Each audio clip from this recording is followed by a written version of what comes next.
प्रेम से कहना जी। साथ संगत, आज जब से दिन की शुरुआत हुई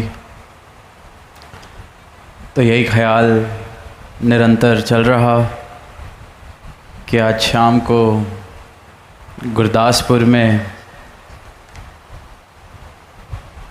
इस रूप में इस समागम होना है।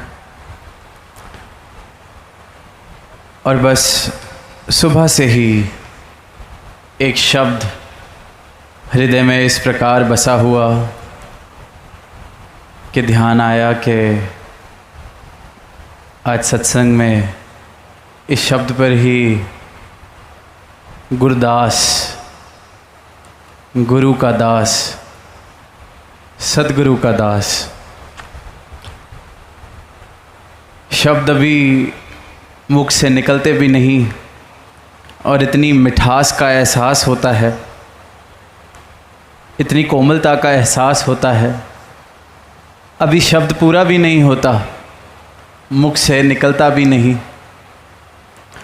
पर मानो कि जैसे मुख में मिश्री घुल जाए, शहद का स्वाद आ जाए, उससे भी अगर कुछ और मीठा हो, ऐसी मिठास का एक एहसास, ऐसी कोमलता का एक एहसास बसा है इस शब्द में।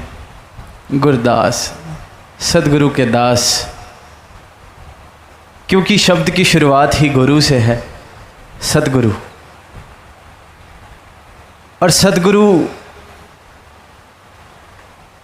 का नाम सुनते ही जो भक्त है, सदगुरु के चरणों का ध्यान करते ही भक्त का रोम रोम खिल उठता है।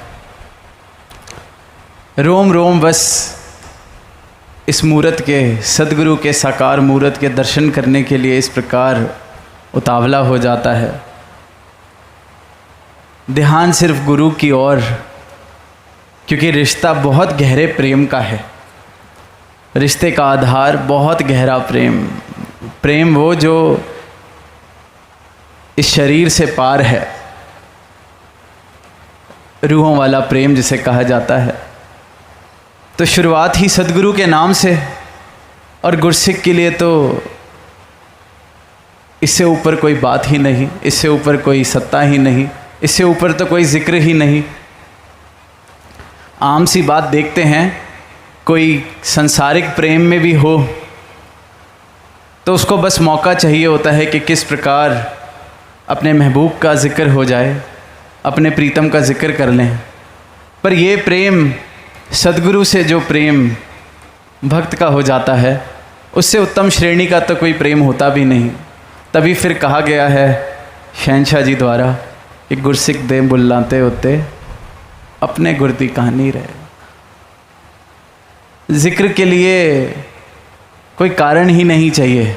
ऐसा प्रेम सदगुरु से जब होता है तो बस इसकी कृपा, इसकी मेहर, इसका सजदा, सिर्फ प्रेम इस प्रकार अपने गुरु के लिए हृदय में जो बसता है गुरसिक के, तो ये मिठास जो गुरदास शब्द से दास ने कही, क्योंकि शुरुआत ही जो स्रोत है मिठास का, शुरुआत ही जब उससे, सतगुर, गुरदास, और फिर आगे दास,